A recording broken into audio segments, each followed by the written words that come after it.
My name is Pavel Chunyaev, and I'm continuous delivery architect in Live 9 IT services. And yeah, I got used to sitting there in the audience in this room, and Container Solutions and Explicit do a lot of meetups here, real lot. But now it's my turn to stand here and to share some knowledge with you. And not everything I will be talking about I have implemented. Some of this was implemented by my colleagues. Some of this was implemented by you, and I found out this in discussions with some of you. Some of the things are theoretical, but I really think well, it's valid. And this is what I'm going to talk about. So yeah, these ideas come from different sources, and you can interrupt me at any point in time and ask questions, but please raise your hands. And if you disagree with me, that's even better, because I like this feedback. It allows well to see where I missed something. But if we will get into long discussion, let's take it offline after the talk, otherwise yeah, we won't be able to finish it. The talk will take approximately 25-30 minutes. Well, I'm not sure how much exactly, depending on questions and which things I forget to talk, but yeah, half an hour in general. Okay, so before I start, quickly about the company I work for. So the company is called Live 9, and our motto is one common goal. We are the company of more than 600 people, most located in Ukraine, Romania, and Serbia, with the head office in Amsterdam. And we develop software, mostly focusing on the Dutch market and for companies here in the Netherlands. And with the recent HIART survey for outsourcing performance, reached unbelievable 100% of recommendation score. So yeah, you can work with us. About me, I have 12 years of experience, and more than half of those years I spent with Live 9. I come from Ukraine, but I also used to live for 3 years in Estonia before joining Live 9 in 2010. A year and a half ago I moved to the Netherlands to continue working with our customers to assess, create and optimize the way they deliver applications to production. This is, yeah, what I'm going to talk about. And actually, all the things I'm going to talk about will be seen from the perspective of continuous delivery. I love cycling, and I needed to move to Holland to find this out. And to Amsterdam. Yeah, cycling in Kiev, I wouldn't even think of that. This would be crazy and suicidal idea. If you want to do a good thing, I believe it's called, and if you want to donate more money to fight cancer, you can do it. I'm participating in our to this event. I'm going to ride up a mountain 2 times. Yeah, 2 times I believe it's for me. I also like learning Dutch. It's already a year and a half and I'm improving. I can read already, I can listen to, I think I can talk, and you can prove otherwise, but please spreek Nederlands met mij. Help me. I can't give presentations or talk freely about things, but if you ask me something simple, it would be nice, so appreciate it. Okay, now we're done with the introduction, and let's move to, well, yeah, so I'd like to start with this thing, and this is, yeah, I believe this is what a lot of people think software development is about DTAP Street, how we create and develop and test software.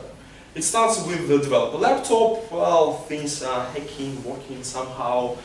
Then there might be even a development environment where people try to integrate things and it's barely working, but sometimes it's working. And the moment it's working, people deploy it to test environment, where some specially trained people ensure that the software doesn't have bugs. And developers like to talk about, oh, there is a different mindset. You need a different mindset to test software. Some people were created to develop software, and some people were created to test software. And a lot of people believe in that.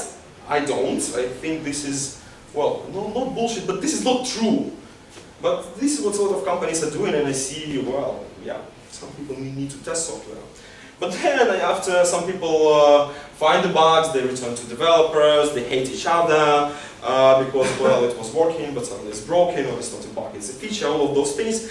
After weeks, if not months, everything moves to acceptance, then some people run it and say, finally, after hours, okay, we like it, and then it reaches production. And this whole line can take, well, weeks, months, if not years for a lot of companies. And you're always aggregating some changes here, then here, then here, until you're doing this big bang release to production. Or you can automate this. But then automation doesn't change the process itself. People automate it, but they're still okay. We use development, then let's deploy code to development environment. Then let's deploy code to test environment, just automatically. But the rest of the process remains the same. We still have DTAP street with manual testing, with all those things. I don't think this is the best idea how we should develop software. I think this is a better one. On one side of it, the idea appears, and this idea how we will get a lot of money from those people on the internet. And on the other side, well, we finally have implemented this idea, and the money flow is coming to our account, and we all drive Teslas. But actually, any change you want to make it to production, go through this, or should go through this pipeline. It's not pipeline, the process. Starts with its inception. Okay, this is the idea, and it needs to be validated at the end. I can't recall the statistics, but I believe at least 1/3 of the code, of features that are created, if I'm not mistaken about with the percentage, they are never used by users. And this is a waste of resources, effort, money, everything. And so these ideas should be validated at the end. But anyway, you create an idea, you plan it, you prioritize it, you develop it somehow, then you build it, then you test it, then you release it, and this is again when we reach operations. And what happens here, because we constantly running through the same process and looping through it, the idea here is that we need to create these shorter and shorter cycles to be able to release the software quicker, to release it in less time. And this is what, yeah, for years already people are bragging about. How many deployments a day do you do? Or what time does it take you between you commit the code till it runs in production? And think speed, speed, speed, let's churn those things out. But the quality is more important than speed. You just can't churn out new features and deliver them to production speed if you don't ensure the quality of those. Yes? Debatable. Okay. Let's talk about that Perfect. outside. Yes.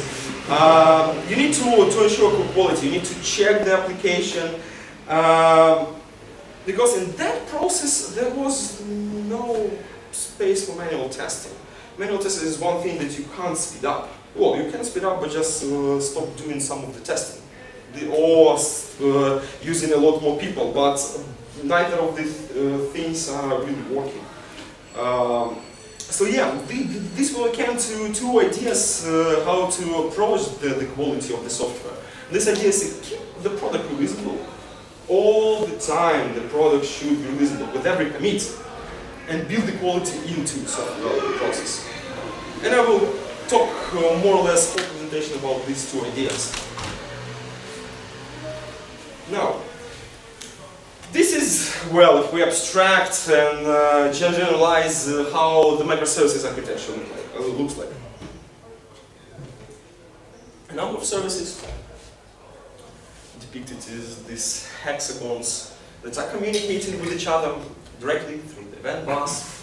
They have some databases, maybe connections to external services, and yeah, they work together as a whole system. But the biggest thing here is that each of these services, it needs to be independently releasable. I believe this is the core idea of microservices and why people start doing this. Independently releasable components of the application. This is what we call microservices. And for that to be able to independently release them, you need to test them again separately. And with these, I believe that people should transition with the idea how they used to test software in the monolithic world, or regardless how you call it, to adapt to a new era of microservices. You can't just take your old practices, bring it to the microservices world and think things will be working. It's just not true. So you need to reconfigure these things.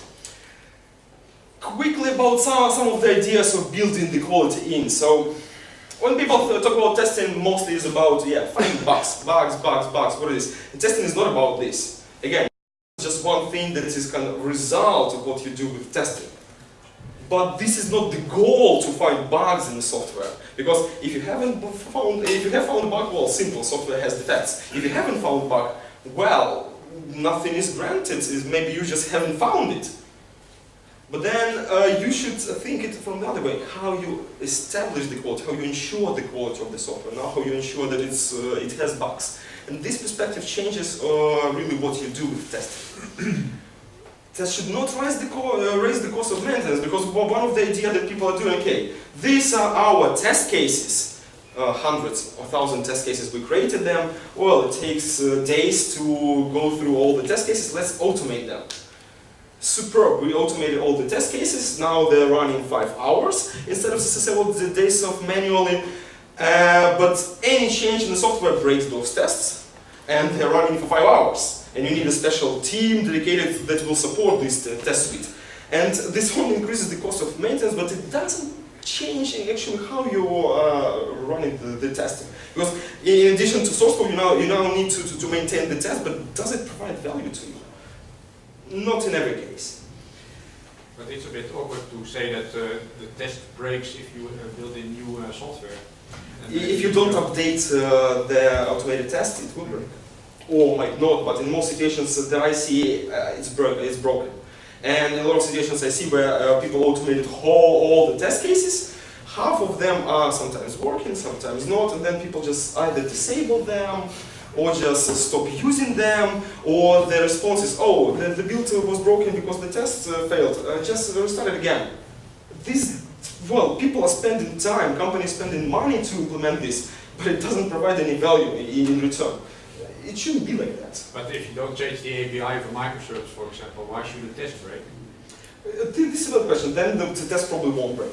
But I'm also talking here from this perspective about functional testing, because this is where people are starting to automate testing. And then API might not change, but if the test also implemented incorrectly. And again, the pattern here, the companies that go along this route, okay, there were a team of manual testers. Now you're developers, automate them, and they have no clue how to create code, so they create code that any tiny change in the application breaks the test. Like, for example, if they look for a button, they either have a name of the button or location of it, not how you find it with the object ID, for example. Just one example. So this is why, you need some professionalism how you start doing this. I will talk in more details about this. Again, it's not only functional, like you mentioned API changes, we might have API contracts, and we will talk about other types of tests.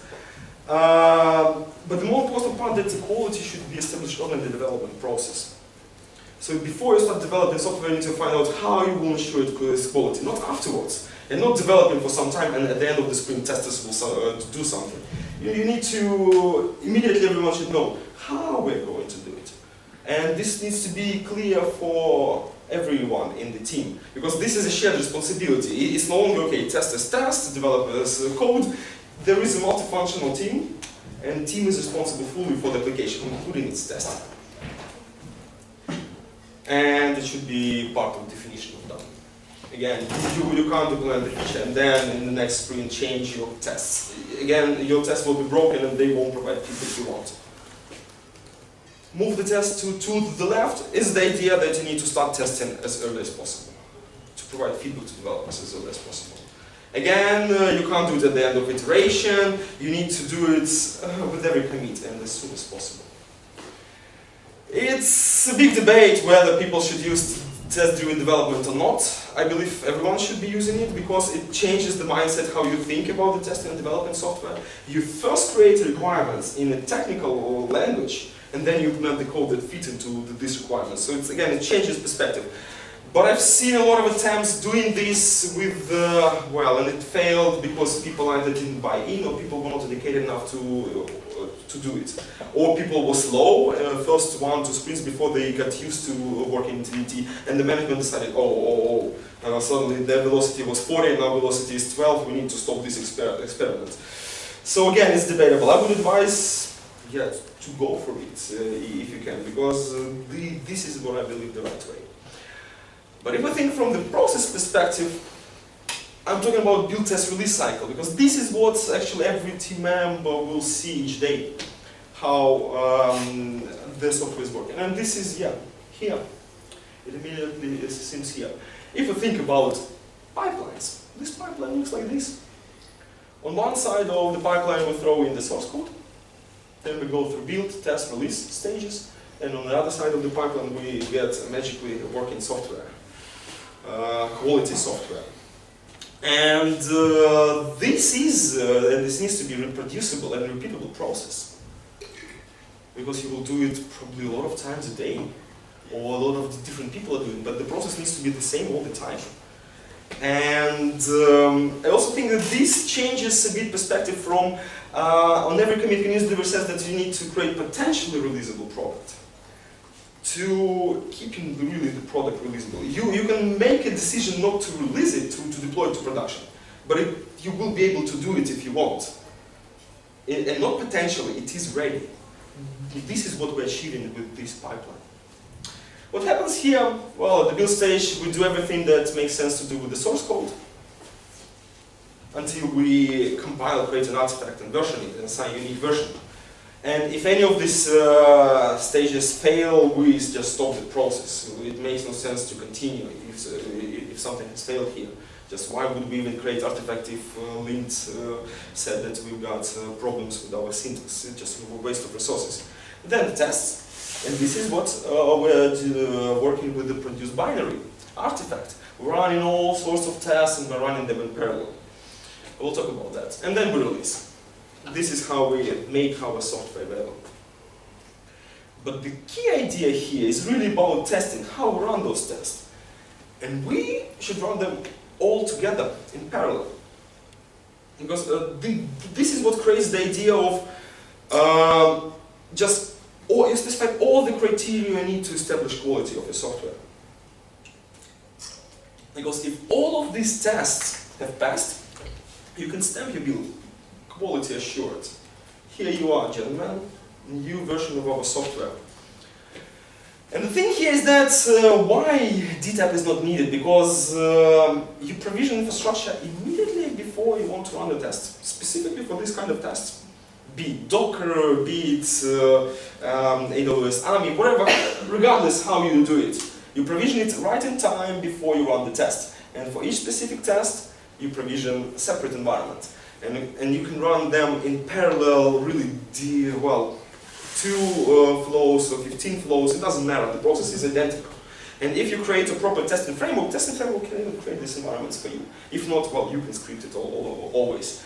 But this is the way to go. This is how mutable infrastructure works. You create it, you run the test, and then you dispose infrastructure. And you do it all the time, all over again. There is an interesting idea here, in order to limit the amount of time the tests run, because again, I was talking about end-to-end test that takes hours. There is an idea of environment time to live. You can specify, okay, let's create environment, but time to live is 40 minutes. So you are forced to split your test into parallel chunks just to keep the feedback loop to development short. Otherwise, again, the test might run for 5 hours and then developer is already drinking beer, it's evening, and he comes in the morning, oh, it's broken, oh, Pete, I can't recall what I was doing then. So, it can happen. Again, in the world 2016, we're talking about Docker, we're talking about all this information, programmable infrastructure as code. If you're still using DTAP, if you're still using static environments, if you're deploying to existing environments, you're doing it wrong. You should recreate it, you should use immutable infrastructure. Now, you've seen the testing pyramid. Probably no. well, I believe people who really who work a lot in software development, they see it. And well, we can talk about the pattern of cone, but it's not what I want to talk about. I want to talk about all these sorts of tests, how they're connected, how they're working in microservices. But two things here. Okay, the testing pyramid shows how many tests of each kind do we need to have. The amount of unit tests should be the most amount, the integration tests a bit less, contracts, end-to-end, and here on the top, close to no manual or observatory test. Additional perspective is execution time. When we move from the bottom to the top of pyramid, execution time increases. At the bottom, we are talking about milliseconds, this execution time of unit test. Integration test, milliseconds to seconds. Contract test, well, seconds to minutes, minutes probably. End-to-end test, minutes to hours, and manual test, days, weeks. But there is another perspective here, the feedback. When we move from bottom to the top, we're providing more and more feedback to business. Because if unit test has failed for product owner or for product manager, it failed, so what? But if end-to-end test, well, this feature is not working. But for the development, it's completely the other way around. If end-to-end test fails, well, good luck finding how to fix it in hours and then fix it in minutes. But if unit test has failed, you know immediately where the problem is, and you can go and fix it. And this is also what people call a difference between building the right thing, what we're building, to building the thing right, how exactly we're doing. This is also the difference between technology-facing tests and business-facing tests. And yeah, this is the perspective on the pyramid. Now, if we get back to our microservices, so let's take one microservice and see how these stages apply. This would be the microservice. Yes, you understand it. Unit testing. We're testing each of the units in separation, be it object, be it method. We want to test it in isolation, how it's working. Just take only one, focus on it, how we can prove that it's working correctly, how we can prove that it's working incorrectly. And we're focusing just on one tiny part here. And okay, people talk about coverage, should we have 100% of coverage of unit test or not? This is not the right question, I believe, because you can reach easily 100% coverage, but do your unit tests provide correct feedback? Probably not, because again, you can create them quickly. In Java world, I know there are already tests for a unit test that can mutate the data on the fly with the idea that if you run it, your test must fail, and if your test doesn't fail, you have created incorrect test in the first place. But anyway, yeah, it's hard to give exact advice, but unit testing are the fundamental part of the software testing on the feedback for the web development. And it's easy to make them incorrect, but especially for microservices, they are really important. And again, as I mentioned, if the test is broken, they show exactly what has failed. And additionally here, if we will talk about feature toggling. We need to test it as well, because feature toggling is one of the mechanisms to how you separate deployment from a release. So this is where you start testing your feature toggling, with your feature and without your feature. This is where you start. If we move to integration testing, we will test several units together, how they cooperate, how the objects work together. We want to ensure that they are working correctly. And again, here we might talk about feature toggling, how we do it, but then there are flows in your code that you can say, with we should have behavior like this, without we should behavior like that. But integration testing is the next level, and again, it's the two most fundamental tests for the developer that provide feedback how their software works. Then we move to contract testing. We take whole service as a whole. We forget what's inside. This is why some people call it black box testing. We just think of this, okay, how we can, not knowing what's inside the application, ensure that it's behaving correctly. Because this is how services talk to each other, through these contracts. And we need to ensure that these interfaces are still working and these interfaces are still valid. And you might want to check different integrations on the picture I've showed you. So, okay, so some of the services are communicating directly to each other, some of them are communicating through the message bus. You need to ensure that all these communication patterns are still valid for all of those services. Yeah, in some cases you might want to check several services together and create a flow, but this is where end-to-end tests actually belong to. This is where we're talking about how several services communicate together. And whenever we're creating them, we're talking about, okay, let's describe those, not test cases, how we used in the manual testing, but the flows. We can create personas for people, or create user journeys, describing, okay, what will happen, how users are interacting with your system, and describe this flow, code it, and then test if it's still valid or not. And because it can be described in this business language, a lot of people end up creating this test in a behavior-driven development style, in a specific domain language, in DSL, domain-specific language, or language of business. And I've seen even implementations when all these end-to-end tests are created by product management. Developers have created a dictionary for that, and the product manager creates a code given something when something then, given when then pattern. And tests are created automatically because everything is coded by users. BDD is a huge topic, I won't describe in details, but this is just one of the ideas how to do end-to-end testing, how to do it correctly. A lot of people fail with end-to-end testing because sometimes, well, it's hard to create user journey without specific data. And if you don't think of this up front, you might end with a test that requires some data up front, and then if you start parallelize or run it in a different sequence, you just have no data and your test starts failing. So data independence is an important thing here. Yeah. So, as I mentioned, all communication of microservices happens through these interfaces, the contracts. And this is why we must test them, but also the problem is how we transition between them. And this is an interesting story, we need to version them. Okay, there is a debate happening, how should we version API contracts? Semantic version, not semantic version, all those things. Well, first of all, I believe semantic version doesn't apply to contracts, because, well, what is the patch of the contract? It makes no sense. We have a major and minor version. But this is also a question of whether we should version only external, the public contracts, the public APIs we expose, or only internal. I believe all of them must be versioned, and especially the internal ones, because this is how your application behaves. Because you can't just throw in new version of the contract and disable all of them, because these are the services that are working with it. So you're creating a new version of your contract, and you're running both versions together. And you're waiting for these services to transition to this new version of contract. Because otherwise, and this has been a pattern in monolithic application, you must change all the parts together. And it can work in monolithic application, you've got one code base, perfect. Here, these are separate teams working on these services. These people might not even know each other.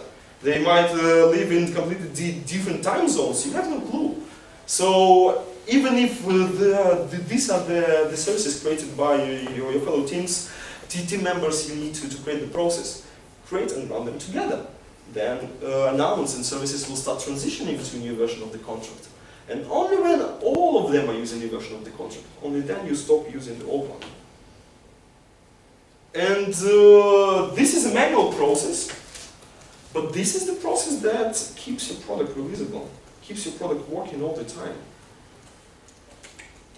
Because otherwise, you're immediately breaking things, and yes, some parts of your application stop working just because you implemented some change. Okay, and this also supports the idea of independent releasable microservices, because yeah, this change and this change are completely separated in time.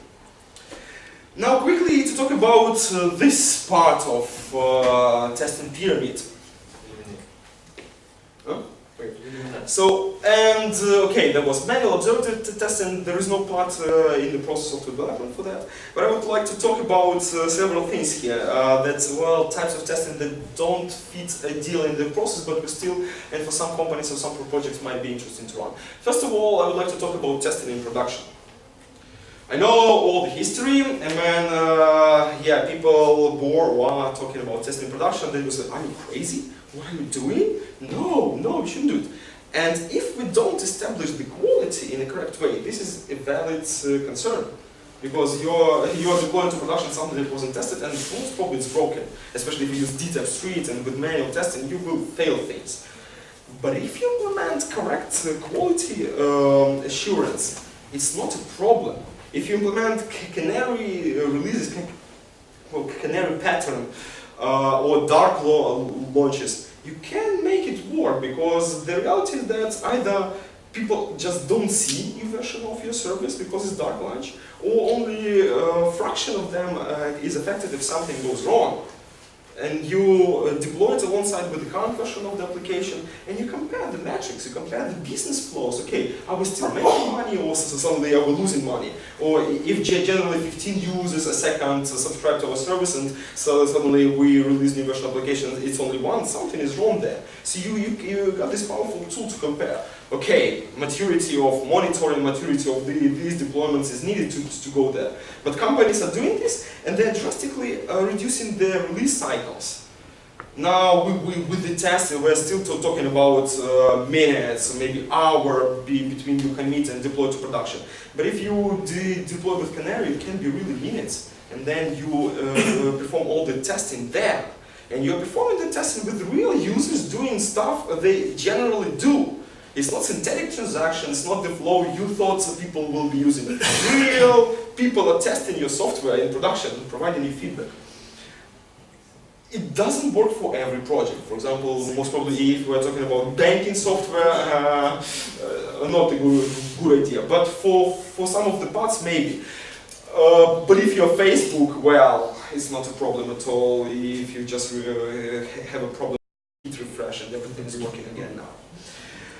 Also, we might think about security testing, and security testing, of course, needs to be part of every testing cycle to do it. So for some companies, it's okay just to run this penetration testing once in a while. I would strongly advise doing on every committee or in every cycle of the build test release. If you are interested in availability, test for availability. If you're interested in resilience, you need to test for resilience. Because if this is your system, you need to know what will happen with your application if this service has died. Will it continue working or not? What information will it provide to user? Or this server dies? Or these two servers dies? Or even event bus dies? What will happen with my application? And okay, we can talk about degradation, the degradation of performance, functionality, all those things, but we need to test all of these things if these are important parts. And for microservices, these are important parts. And this is one of the advantages of microservices, because you can test these things and you make your application performing even if huge parts of your application, your services die. It's just impossible in monolithic application. So, I'm going already towards the end of my story. What I want to mention here is that if you think of that, unit integration, contract end-to-end tests, you will see the interesting pattern. When we're talking unit tests, we're talking about how you test an installation methods or objects. Then we're talking about integration tests and how they combine them together and have inter-service flow. But then if we move on another level, on the level of a whole application, we are starting the same pattern. We're taking one unit and test it in isolation, and this is contract tests.